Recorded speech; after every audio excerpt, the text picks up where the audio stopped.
اب آ گیا مسئلہ، مردے کو قبرستان لے گئے، اب تدفین کا وقت ہے، تو میت کو اتارتے وقت قرآن مجید کی تلاوت کرنا۔ ہاں، کچھ لوگ سورہ یاسین پڑھتے ہیں، اور ایک حدیث ہے جس کی جو ضعیف بلکہ گھڑی ہوئی روایت ہے، اقرؤوا یاسین الی موتاکم، اپنے مردوں کے سامنے سورہ یاسین پڑھا کرو۔ یہ حدیث موضوع ہے، گھڑی ہوئی ہے۔ اب کیا کہا جائے، پوری کی پوری ٹیم ہی اسی میں ملوث ہے، تو اب کتنی موضوع اور گڑی ہوئی روایت بیان کی جائے۔ سورہ یاسین قرآن کا دل کہا جاتا ہے، کوئی ایسی حدیث مجھے دکھا دو۔ سورہ جو ہے یاسین اپنے جان نکلنے والے اپنے میت کے سامنے پڑھو، اس سے روح آسانی سے نکلتی ہے، کوئی حدیث مجھے دکھا دو۔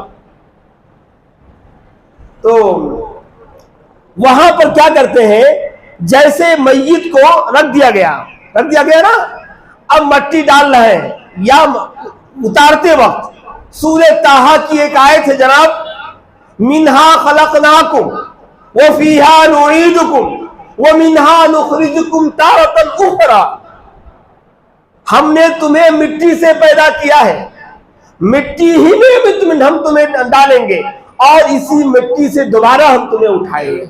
یہ پڑھا جاتا، لوگ کثرت سے پڑھتے ہیں۔ کون سی حدیث ہے؟ جب میری والدہ کا انتقال ہوا تھا ممبئی میں، تو وہاں پہ دفنانے والے پڑھنے لگے، تو میں دنگ رہ گیا کہ یہ کون سی، میرے تعلیمی دور میں نے کبھی پڑھا نہیں کسی کتاب میں کی آیت کریمہ پڑھی جاتی ہے، نہیں پڑھنا۔ کسی بھی حدیث میں ثابت نہیں ہے کہ میت کو اتارتے وقت سورہ طٰہٰ کی آیت کریمہ پڑھی جائے۔ ہاں، قرآن مجید کی آیت ہے، اور ہمیں بتایا گیا ہے کہ مٹی ہی ہمارا وجود ہے، اور اسی میں ہمیں جانا ہے، اور اللہ تعالیٰ ہماری ریڑھ کی ہڈی سے دوبارہ ہمیں زندہ کرے گا، اس میں کوئی شک نہیں ہے۔ قرآن مجید کے مطلب آیت کریمہ کا معنی مفہوم بھی یہی ہے، مگر اسے خاص موقع پر پڑھ کر میت کو اتارنا کسی بھی حدیث سے ثابت نہیں ہے۔ اور آگے پڑھیں، میت کو اتار دینے کے بعد قبر پر قرآن مجید کی تلاوت کرنا، کبھی بھی ہو، چاہے میت کو دفنانے کے بعد ہو، چاہے کسی اور خاص دن ہو یا کسی خاص موقع پر ہو، جیسا کہ بعض دفعہ لوگ جاتے ہیں قرآن مجید وہاں پڑھتے ہیں، کچھ آیتیں پڑھتے ہیں، کچھ لوگوں کی ترغیب ہے سورہ بقرہ پڑھو، سورہ بقرہ کی یہ آیت کریمہ پڑھو، سورہ نساء کی یہ آیت پڑھو، سورہ جو ہے یاسین کی آیت کریمہ پڑھو، سورہ رحمان کی یہ پڑھو۔ مجھے خالی اتنا بتا دیجئے، کیا قبرستان میں قرآن پڑھ سکتے ہیں؟ کیا قبرستان میں قرآن پڑھ سکتے ہیں؟ قرآن جس پر نازل کیا گیا اس نے خود قرآن مجید نہیں پڑھے، ہمارے نبی صلی اللہ علیہ وسلم نے خود قرآن کی تلاوت جنت البقیع میں نہیں کی، جس پر قرآن مجید اتارا گیا ہے، تو پھر آپ کے بعد آپ کے صحابہ نے قرآن نہیں پڑھا، تو پھر ہمیں یہ دلیل کہاں ملے گی قرآن پڑھنے کی؟ سورہ ناس پڑھو، سورہ فلق پڑھو، الہاکم التکاثر پڑھو، فلاں پڑھو، فلاں پڑھو، اور میں دلیل دوں گا، بغیر دلیل کی بات نہیں کرتا، میں دلیل دوں گا۔ اللہ کے نبی صلی اللہ علیہ وسلم نے ارشاد فرمایا، لا تجعلوا بیوتکم مقابر، اپنے گھروں کو قبرستان نہ بناؤ، ان الشیطان ینفر من البیت الذی فیہ سورۃ البقرہ، شیطان اس گھر سے بھاگ جاتا ہے جس میں سورہ بقرہ کی تلاوت کی جاتی ہو، گویا کہ وہ گھر جس میں قرآن نہ پڑھا جائے وہ کیا ہو جاتا ہے؟ قبرستان۔ لہذا قبرستان میں قرآن نہیں پڑھا جا سکتا۔ میں دلیل کے بغیر بات نہیں کرتا، دلیل دیا میں نے آپ کے سامنے۔ بغیر قرآن مجید اگر آپ وہاں پڑھیں گے تو قبرستان ہی نہیں رہتا، وہ گھر بن جاتا۔ لہذا ایسے گھر جس میں قرآن نہ پڑھا جائے وہ قبرستان ہے، اور قبرستان میں قرآن کی تلاوت نہیں کر سکتے، تو اس چیز سے بچنا۔ اس کے بعد جو ہے اب میت کو تدفین وغیرہ ہوگی، اب قرآن خوانی۔ اب میت کا انتقال ہوتا ہے تو فوری طور پر، جیسے کہ دیکھا گیا ہے، حقیقت سے پردہ اٹھا رہا ہوں میں، بڑے بڑے شہروں میں پوسٹر لگے ہوتے ہیں، پوسٹر مسجدوں کے باہر اور مدرسوں کے باہر یا مین چوراہے پر مارکیٹ میں، ایک پارے کا ختم اتنے روپے، 3 پارہ ختم اتنے روپے، 10 پارہ ختم اتنے روپے، اور برائے مہربانی رابطہ کے لیے کال کیجیے یا مجھ سے آ کے ملیے۔ یہ مفتی صاحب ہیں جو پوسٹر بنا کر لگا دیتے ہیں کہ مرنے والے کے لیے قرآن خوانی کے لیے ہم سے رابطہ کیجیے، اور اگر ایک قرآن ختم کریں گے تو اس کا پرائز یہ ہے، 2 قرآن ختم کریں گے تو اس کا پرائز یہ ہے، 3 قرآن، اچھا اس کے علاوہ قرآن خوانی کے بعد 10واں ہے، 30واں ہے، تیجا ہے، 40واں ہے، سب کے پرائز ہیں سب کے۔ کیا یہ دین کوئی بازار ہے؟ کیا مارکیٹ ہے خریدنے بیچنے کی؟ یہ دین کوئی بازار ہے ایسے خریدو بیچو گے؟ واہ رے بھائی واہ۔ تو ایسا پوسٹر لگایا جاتا ہے، اور اس کے بعد جب کانٹیکٹ کیا جاتا ہے، کسی کا انتقال ہوا، مفتی صاحب گاڑی میں اپنے طلباء کو بٹھا کر وہاں پہنچ جاتے ہیں، اور اس کے بعد قرآن خوانی کی جاتی ہے، پڑھا جاتا ہے، ختم ہوتا ہے، اس کے بعد ہدیہ لے کے وہاں سے نکل آتے۔ کہاں اس کی دلیل؟ اور کچھ یہاں کیا گیا تھا معلوم آپ کو؟ کسی نے دکان کھولی مثلا، اب دکان کچھ دن تک ٹھیک ٹھاک چلی، اب اس کے بعد مندی آ گئی، آہستہ آہستہ دکان کا کاروبار ٹھنڈا ہو گیا، تو اب مفتی صاحب کو بلا کر کہا جاتا ہے کسی بچے کو بھیج دو، وہ روزانہ 5 پارہ 6 دن پڑھے گا، 6 × 5 = 30، اور 6 دن میں قرآن ختم ہو جائے گا۔ وہ حافظ صاحب جو ہے وہ طلبہ دکان کے پیچھے یا دکان میں پیچھے کی طرف قرآن پڑھتے رہتے ہیں، دکان چلتی رہتی ہے، قرآن پیچھے پڑھتے رہتے ہیں۔ اب اتنا پختہ عقیدہ رکھ دیا گیا ہے کہ بس یہ قرآن خوانی کر دو، جتنا مال دنیا کا سب تمہاری دکان میں چلائے گا۔ کیا ہے میرے بھائی؟ لے لو جتنا لینا ہو، 5 پارہ یعنی روزانہ پڑھ کے پورا قرآن ختم کرو، کیا رقم ہے، کیا ہدیہ ہے، لے کر چلے جاؤ، اور خوشی دینے کو تیار ہے۔ اور اس پر جناب مزید ظلم یہ، اگر کسی کا انتقال ہوتا ہے تو انتقال کے وقت ہی ہماری بوڑھی اماں بڑی جو ہے ہوشیار ہوتی ہیں، کبھی اپنے آبا اجداد کی پیروی سے ہٹتی نہیں ہے، یاد رکھو۔ ہاں، گھر کی جو بوڑھی اماں دادی اماں ہوتی ہیں تو بولتی بیٹا انتقال ہوا کسی کا گھر میں، تو بیٹا تیرے دادا کا انتقال ہوا تھا تو پورے محلے کی لڑکیاں عورتیں بچے سب ختم پڑے تھے، ارے ایسے کیسے، جلدی سے جا پارا لے کے، جلدی سے جا۔ تو ختم انتقال ہوا کہ اگر آپ نے بھی غور کیا ہوگا، اگر کسی غیر کا مطلب آپ جسے نہیں دیکھنا چاہتے یا کسی بھی نہیں گئے ہوں گے تو اندر سے پردے سے پیچھے سے پڑھنے کی آواز آتی ہے، پڑھنے کی آواز آتی ہے، پردے کی پیچھے سے ختم پڑھتے ہیں۔ مجھے خالی ایک حدیث بتا دو مرنے کے فوراً بعد قرآن مجید پڑھنے کی، میں اسی ممبر سے انشاءاللہ تمام مسلمانوں کو میں اعلان کر کے کہوں گا کہ قرآن خوانی کرو، جائز ہے۔ ایک حدیث بتا دو بس، پورے لوگوں کو چیلنج لا کے ایک حدیث، اور صحیح ہو، وہ سند میرے نبی صلی اللہ علیہ وسلم تک پہنچتی ہو، اس میں کہیں کوئی توڑ نہ ہو۔ حافظ امام نووی رحمۃ اللہ علیہ لکھتے ہیں ان قراءۃ القرآن لا یصلوھا، قرآن مجید کا پڑھنا مردے کو کوئی فائدہ نہیں پہنچتا۔ اور حافظ صلاح الدین یوسف رحمہ اللہ کون ہے معلوم ہے؟ یہ تفسیر ابن کثیر کے مصنف ہے، یہ تفسیر احسن البیان کے مصنف ہے، اور کئی ساری کتابوں کے مصنف تھے۔ لاک ڈاؤن میں ان کا انتقال ہوا، پاکستان کے مشہور عالم دین تھے۔ وہ لکھتے ہیں کہ اگر قرآن خوانی کی جواز کا فتویٰ اہل الحدیث کی طرف یا علماء کی طرف سے دے دیا جائے تو یہ قوم کے بدعملی اور بے عملی کا سب سے بڑی وجہ ہے، اس لیے کہ جب ایک آدمی یہ گمان کر لیتا ہے کہ میرے مرنے کے بعد لوگ قرآن مجید پڑھ کر بخشیں گے تو وہ اپنی زندگی میں کبھی قرآن مجید اور اسلام کے احکام پہ عمل پیرا نہیں ہوگا۔ بات سمجھ آ رہی نہیں آ رہی؟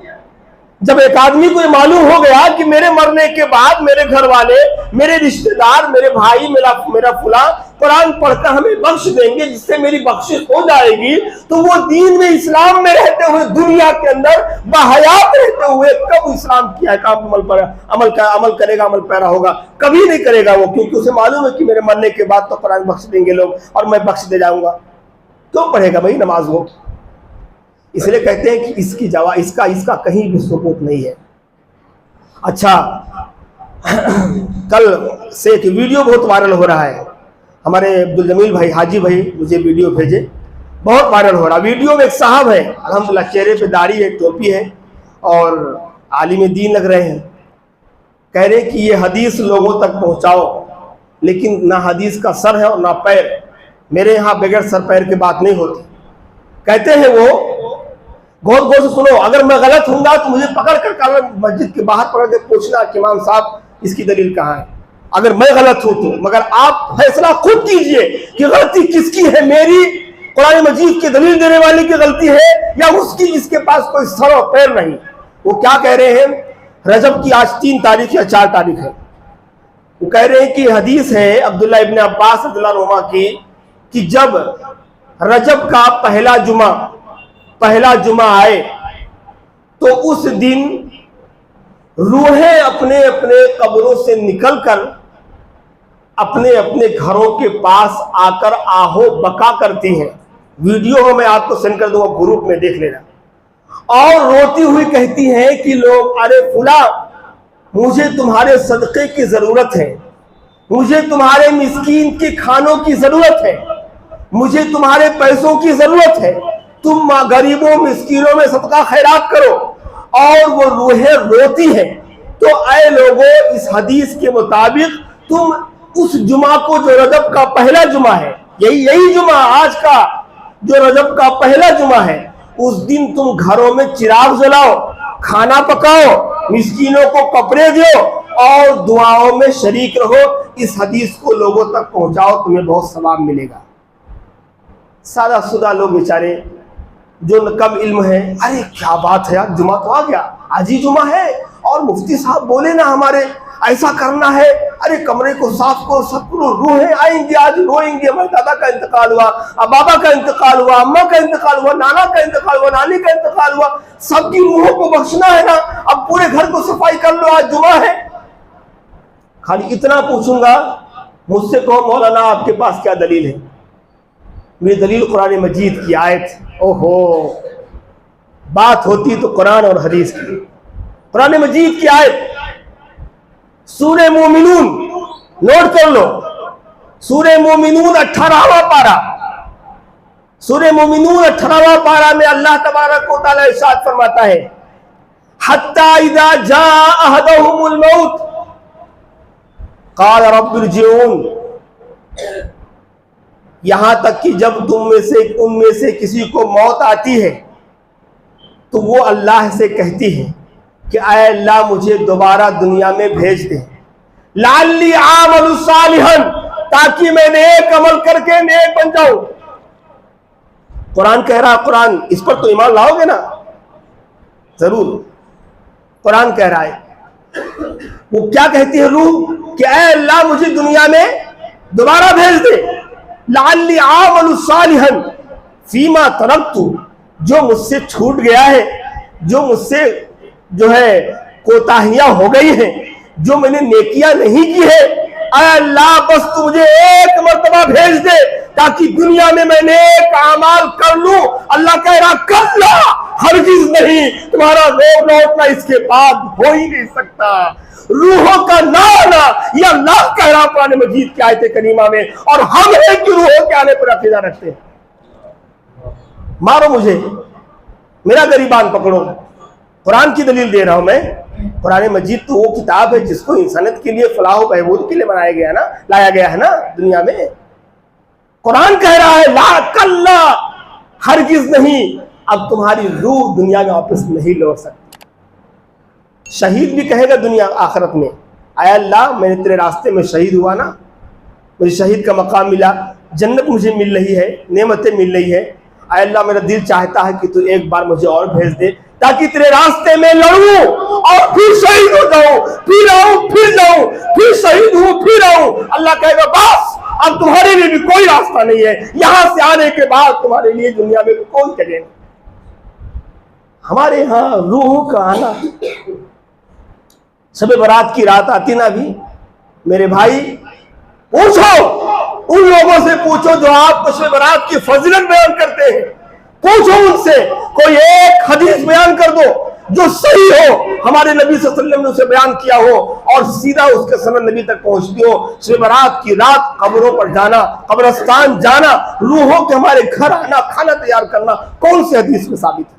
بس قرآن تو کہہ رہا ہے کہ روحیں نہیں آتی. جناب پھر آپ یہ حدیث بیان کر کے امت کو گمراہ کر رہے ہو کہ آج جمعہ کی پہلا جمعہ ہے رجب کا اور ایسا ہوتا ہے، راتوں کو مردوں کو قرآن پڑھ کر بخشو. بہت انتہائی غلط بات ہے. ایسے لوگ اللہ کے ہاں سخت مجرم ہیں جو بغیر کسی حدیث کی تحقیق کے بغیر امت کے سامنے رکھتے ہیں اور امت کو گمراہ کرتے ہیں. نہیں میرے بھائی، حدیث کی دلیل پوچھو ان سے، کس کتاب میں ہے، کون سی حدیث کی کتاب میں، وہ پوچھو تاکہ حق بات واضح ہو جائے. اس کے بعد قبرستان میں ایک اور بات رہ جاتی ہے، 2-3 باتیں ہیں. قبرستان میں چراغا کرنا، چراغ جلانا. ہم سب کو پتا ہے کہ چراغ یا لائٹنگ یہ کہیں پر کسی بھی صحابہ نے، تبا تابعین نے، یہاں تک کہ ائمہ کرام نے بھی جو ہے اسے نہیں مشروع قرار دیا ہے. اگر قبرستان میں چراغاں یا لائٹنگ کا کوئی ثبوت ہوتا تو سب سے پہلے سعودی عرب جنت البقیع کا پورا حصہ لائٹنگ سے، کمکموں سے جگمگا دیتا. لیکن کبھی کسی سال شب برات کی رات سعودی عرب کی طرف سے ایسا کوئی حکم جاری نہیں ہوتا کہ جنت البقیع کو پورے کمکموں سے، لائٹوں سے سجا دیں. ہمارے ہاں دیواریں پر لیپا پوتا ہوتی ہے اور دیواروں کو درست کیا جاتا ہے، اس کے بعد جو ہے اس کو کلر کیا جاتا ہے. قبرستان میں جس کے بھی مردے، جس کے بھی گھر کے لوگ مدفون ہیں، وہاں خاص طور پر اس دن کی تیاری کی جاتی ہے کہ شب برات کی رات آئے گی، تمام لوگ اپنے گھروں سے جائیں، پھول چڑھائیں گے. کچھ لوگ تو چاول بھی لے کے جاتے. جناب کیا وہ مردہ بیچارہ چاول دال کھائے گا؟ اللہ تعالیٰ کے ہاں ہے وہ، اللہ اس کو اپنے جو ہے حفظ و امان میں رکھے. اس کے لیے دعا کر سکتے ہیں. ہم اس کے لیے پھولوں کا ہار لے جاتے ہیں، پھول کا ہار ڈالتے آگے سے، اس کے بعد چاول کا دانہ، دال کا، اس کے بعد فلا چیز، اور کہتے ہیں کہ یہ فقیر کو دے دو اور کہہ دو کہ ہمارے مردے کے لیے بخش دے. میرے بھائی یہ سب کیا ہے یار؟ کھیل ہے، تماشا ہے. دین اتنا زیادہ کھیل تماشوں میں نہیں ہے، بالکل واضح اور سمپل ہے یار. اس میں ہم کیا کریں، کیا کیا چیزیں ملا دیے ہیں. اچھا، دعا کرنے کے لیے ہے. کب؟ جب مردے کو دفن کر دیا جائے اس کے بعد وہاں کھڑے ہو کر دعا کرنا چاہیے. اور لیکن اجتماعی دعا کا کوئی ثبوت نہیں ہے کہ ایک امام صاحب اجتماعی دعا کریں، سب لوگ آمین آمین کہیں. اپنا آپ دعا کر سکتے ہیں، کیونکہ آپ صلی اللہ علیہ وسلم کی حدیث ہے، آپ نے صحابہ کرام سے کہا تھا استغفروا لاخیکم یا ادعوا لاخیکم، اے میرے صحابہ اپنے بھائی کے لیے دعا کرو، کیونکہ اب اسے تمہاری دعا کی سب سے زیادہ ضرورت ہے. ابھی سوال ہونے والا ہے اس بندے سے، لہذا اس کی ثابت قدمی کے لیے تم سب مل کر دعا کرو. لیکن اجتماعی دعا کا ثبوت نہیں ہے. دعا کرنا چاہیے، اور کبھی بھی قبرستان جا کر دعا کرنا، ایسا نہیں کہ خالی اسی دن، کبھی بھی جاؤ دعا کرو. لیکن دعا کے اندر کوئی سورہ پڑھنا یا اسی طرح سے قرآن مجید کی تلاوت کرنا یہ درست نہیں ہے. بس 1-2 باتیں اور ہیں. ایک چیز اور، قبرستان میں جیسے کسی کا انتقال ہو گیا تو بعض دفعہ لوگ کیا کرتے ہیں ان کو بخشوانے کے لیے یا ان تک پہنچانے کے لیے ایک نعت کی محفل کا یا میلاد کی محفل کا انعقاد کرتے ہیں. خصوصاً یہ جماعت بریلویت میں موجود ہے یہ چیز.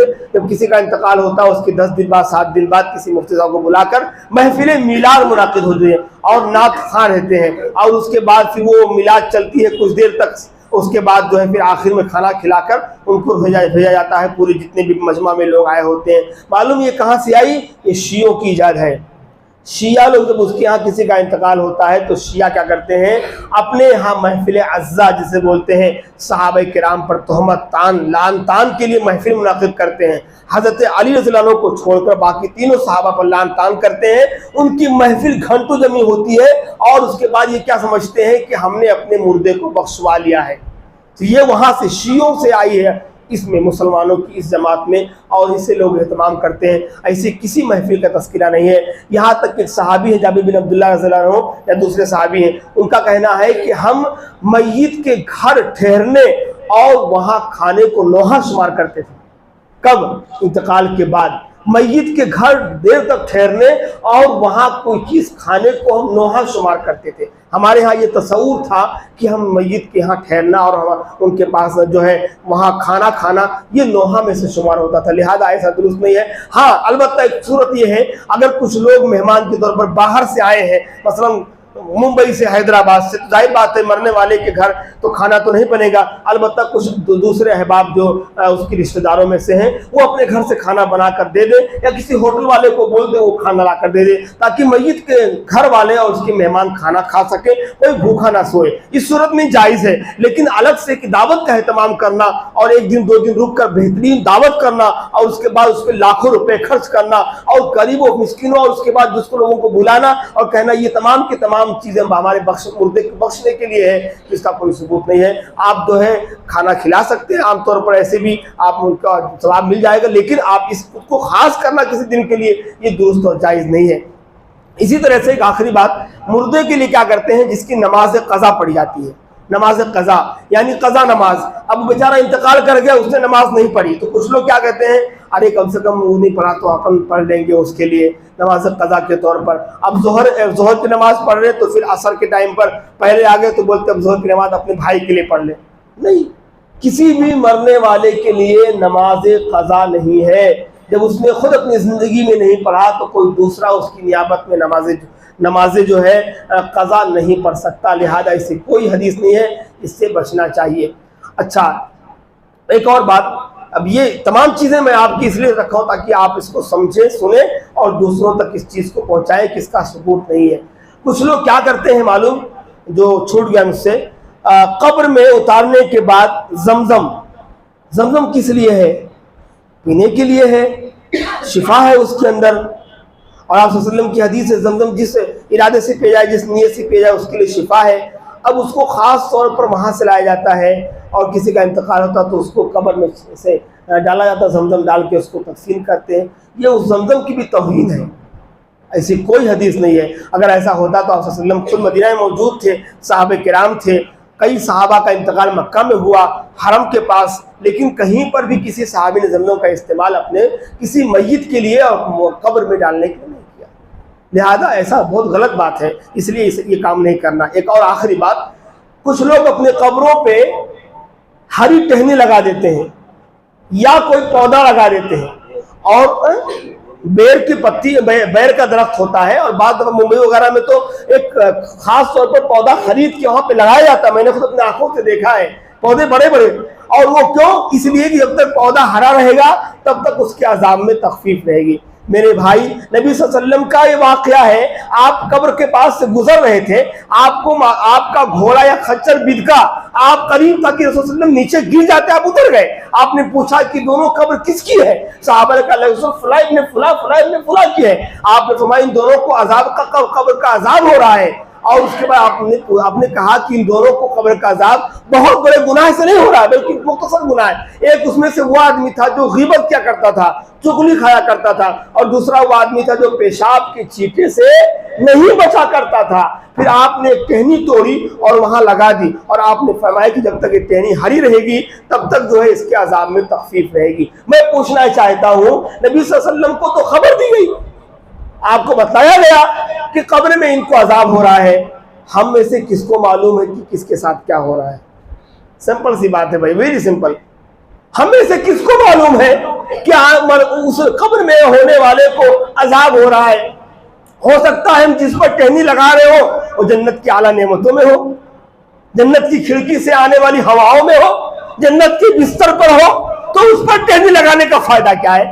ہمیں نہیں پتا اس کے بارے میں، اس کے تعلق سے، تو ہمیں یہ کام کرنے کی ضرورت ہی کیا ہے؟ ہمارے نبی کے لیے خاص تھا یہ حدیث، اور آپ کو معلوم تھا کہ انہیں عذاب قبر ہو رہا ہے، پھر آپ نے یہ کام کیا، پھر امت کے لیے کیسے ہو سکتا ہے؟ میرے بھائی، یہ حق بات، یہاں سے حق بیان کی جاتی ہے، اور کوئی بات بغیر دلیل کی نہیں ہوتی۔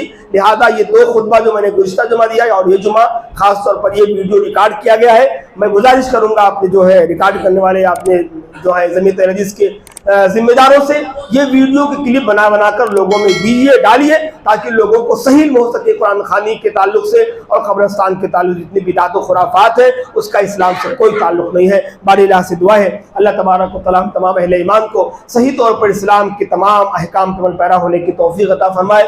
باری اللہ صحیح دین پر اللہ ہم سب کو چلنے کی توفیق دے۔ باری اللہ جو حدیثیں، جو آیتیں، جو احادیث اے اللہ بالکل صحیح ہیں جو نبی سے ہم تک پہنچی ہیں، اللہ اس پہ عمل پیرا ہونے کی توفیق عطا فرما۔ اے اللہ امت کے اندر سے ایسے بدعات و خرافات کو ختم کر دے جنہیں لوگ دین کا حصہ سمجھ رہے ہیں۔ اے اللہ ایسی بدعات کو سے توبہ کرنے کی توفیق دے امت مسلمہ کو جو جس بدعات کو دین کا حصہ سمجھ رہے ہیں۔